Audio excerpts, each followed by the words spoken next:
How's it going, guys? It's Eclipse here, and today we check out the lightest heavy tank within World of Tanks console, and it is of course the T54 Lightweight, showcasing just how heavy and fast this tank can go. And yes, it is one of my favourite light tanks within the game, just because it is that aggressive, really powerful frontal light tank that you can really use in pretty much all scenarios within World of Tanks console. So let's have a look at what we did to make it the lightest heavy. Now, it wouldn't be a heavy tank without taking spool liner, so we're going to reduce the ramming and explosive defense by 50%, along with increasing the crew survival rate by 50%. We then improved the ventilation and crew performance of the tank using improved ventilation, just to boost up some of those crew skills basically, and just basically everything about the tank. And then we whacked on traction system so we can get up to the top speed of the tank being 79 kilometers an hour. That is just unbelievable. And if you can get up to top speed whilst having spool liner, improved ventilation, and also the commander perks, which you can use as well to be able to reduce the amount of damage you take. We of course took controlled impact to decrease the ram damage by 20% and increase our ram damage to the enemy by 20%, along with armor angling to reduce the amount of damage received as well by 5%. So yes, this tank is really the most longevity based tank build for a light tank within World of Tanks, and yes, this is quite possibly one of the best ones to go ramming in, and of course you'll see that in the gameplay now.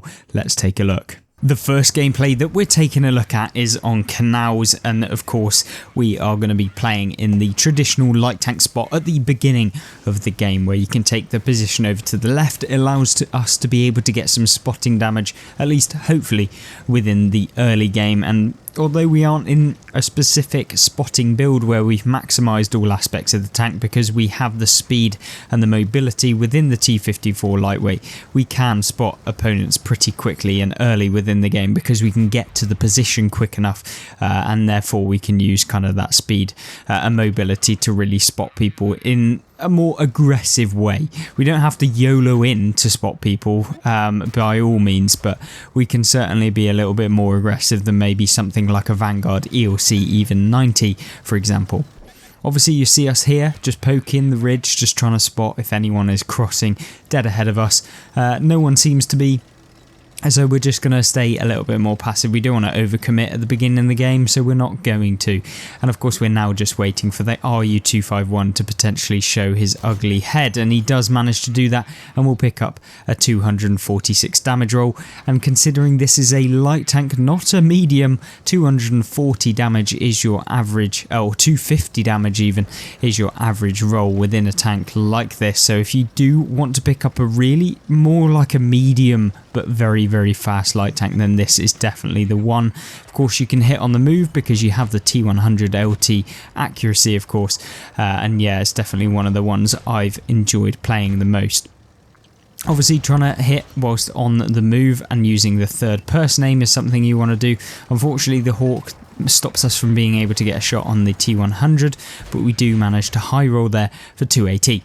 And this is where the position that you'll love to take the heaviest light tank in the game, and that is because, yeah, although there's two tanks coming brawling into me, we've got the speed to be able to manoeuvre out the way. Although, yeah, deciding to crash into a rock is not the best idea to do. We're going to put one into the LTTB so we can get his gun out of the game, and then since he gets taken out, why not just ram the Holland Hood for 700 damage. Yes, this is where the tank becomes amazing, and we took barely any ramming damage for that, and that is where I've really enjoyed taking this tank out onto the battlefield in the last couple of games. We did manage to, of course, ram a T1 and T100 LT for 1000 damage, which is always good, and especially if you can meet any of the French light tanks, which basically don't weigh anything, then yeah, you can put out the damage really nicely and very easily, may I add, into the opponents.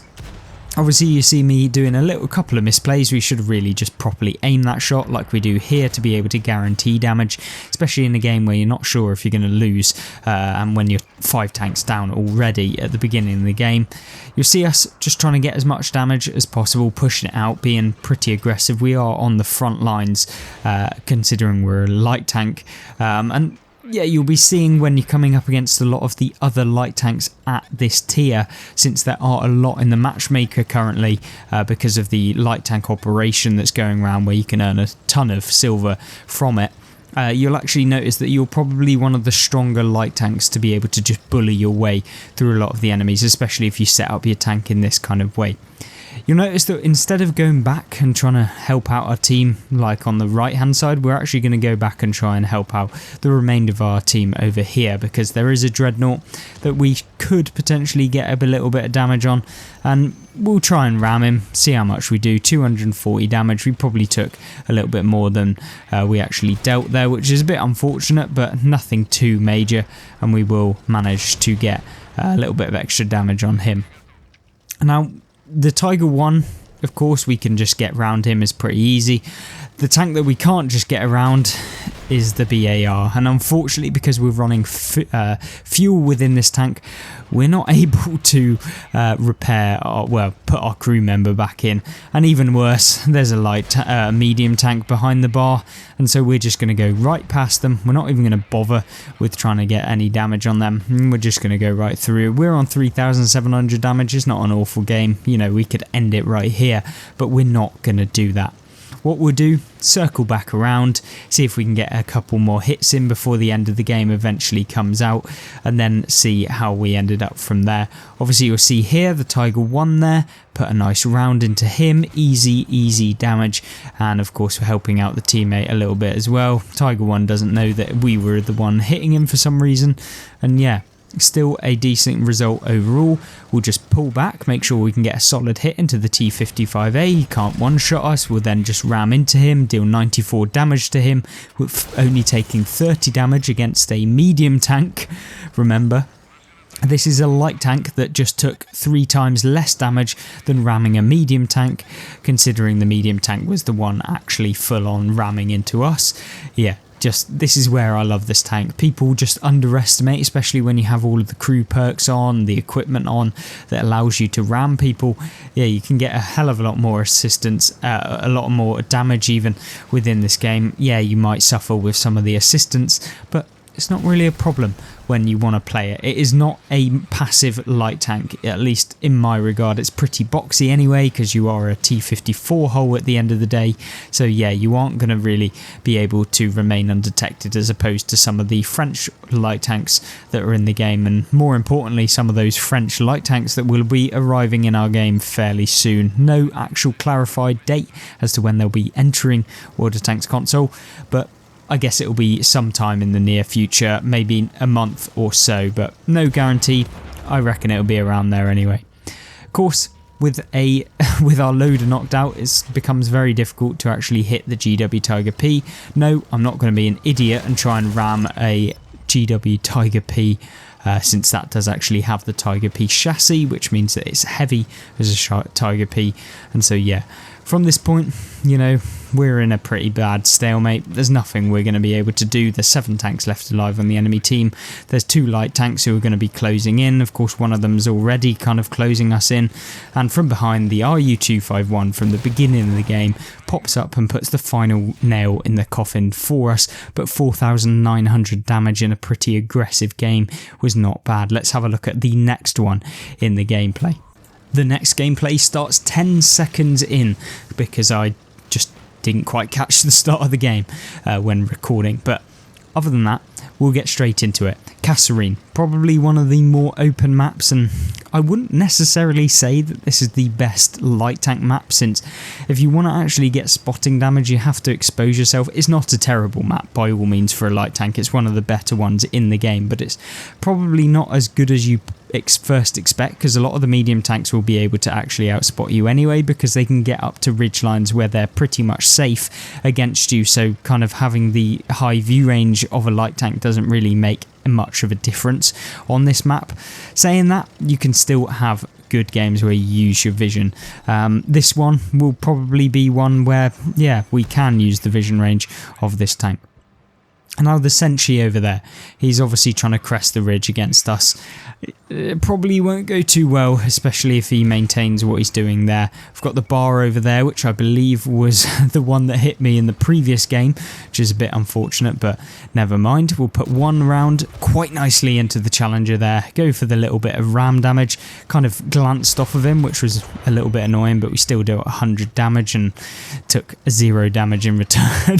This is where I love playing this tank. It's such like a... You don't have to really think too much. Well, you do if you're trying to carry and you're really trying to focus and do super well every single game in the tank. But if you are just wanting a little bit of fun where you're jumping into a couple of battles and you're playing around using this tank build where you can ram enemies.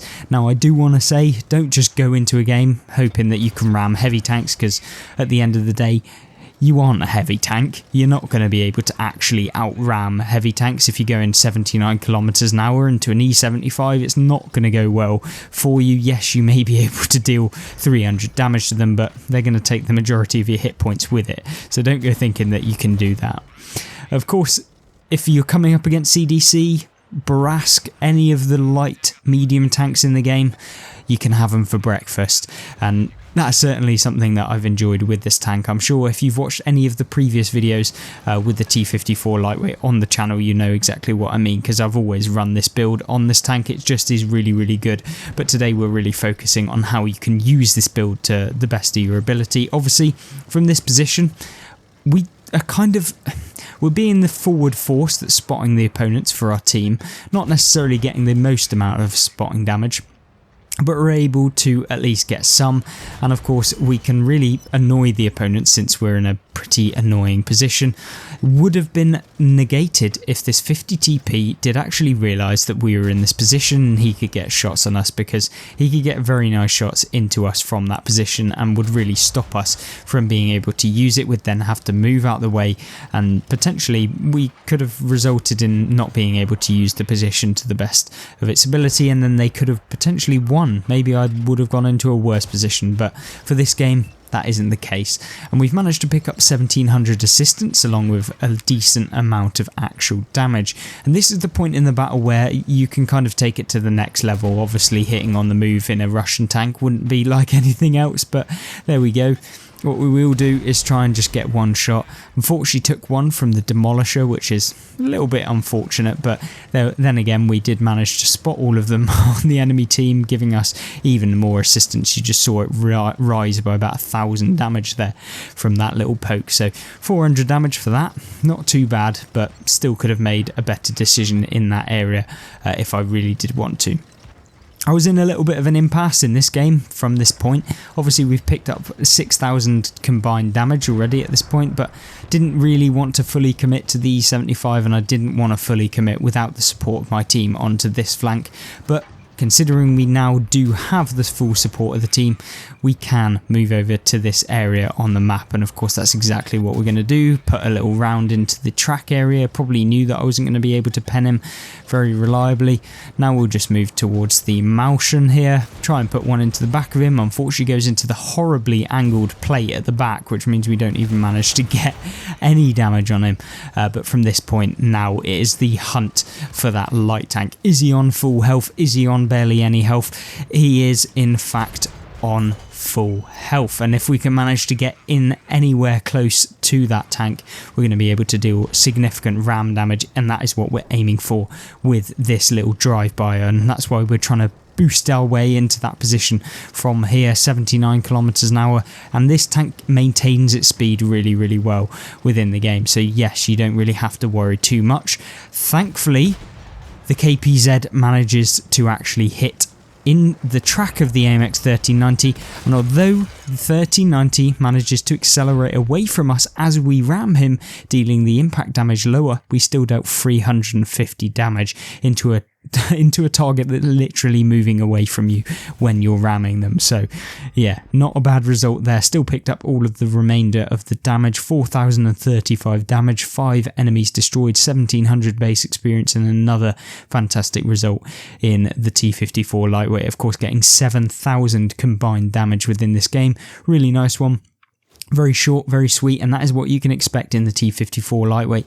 Bear in mind, it doesn't always go this way. Sometimes you can go a little bit too aggressive and end up surrounded by 3 or 4 of the enemy light tanks, especially in current times when we've got the light tank operation.